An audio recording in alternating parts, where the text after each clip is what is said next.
હાલ ચાલુ લગ્નને લઈને એક દુઃખદ સમાચાર સામે આવી રહ્યા છે। રાજકોટ અમદાવાદ હાઈવે પર મલિયાસણ નજીક હાલમાં જ ટ્રક અને રિક્ષા વચ્ચે ગોજારો અકસ્માત સર્જાયો હતો, જેમાં જામનગરના 3 લોકોના કરુણ મોત થયા છે।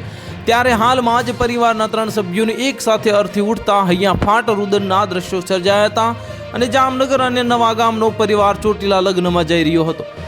ત્યારે 25 ફેબ્રુઆરીના રોજ નેશનલ હાઈવે 47 પર રાજકોટના મલિયાસણ પાસે સર્જાયેલા ગમખ્વાર અકસ્માતમાં 2 પરિવારના 6 સભ્યોના મોત થયા હતા અને રિક્ષા ચાલક એવા જામનગરના ગુલાબનગર વિસ્તારમાં એક પરિવારમાં શોકનો માહોલ છવાઈ ગયો હતો।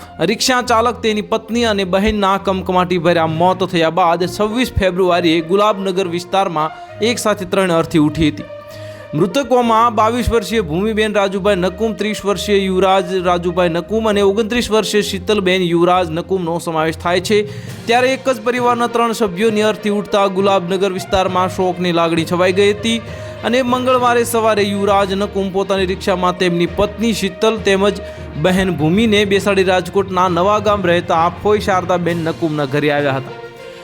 ત્યારે શારદાબેન તથા નવાગામમાં રહેતા સંબંધી આનંદી સોલંકી, નંદિની સોલંકી અને તેમની 8 મહિનાની જે પુત્રી વેદાંશીને રિક્ષામાં બેસાડ્યા હતા અને આ પછી બંને પરિવાર લગ્નમાં જવા નીકળ્યો હતો। જો કે રોંગ સાઈડમાં લોખંડ ભરેલી ટ્રક ધસી આવતા રિક્ષાને કચડી નાખી હતી અને અકસ્માત દરમિયાન રિક્ષામાં બેઠેલા લોકોની મરણ ચીચોથી રોડ ગુંજી ઉઠ્યો હતો। તો હાલ માટે આટલું જ। મળીશું નવી અપડેટ સાથે। જો તમને અમારા વિડીયો પસંદ આવતા હોય તો વિડીયોને લાઇક કરી દેજો, ચેનલને સબસ્ક્રાઇબ કરી બાજુમાં આવેલા બેલ આઇકનને દબાવી દો, જેથી તમને આવા સમાચારની અપડેટ મળતી રહે।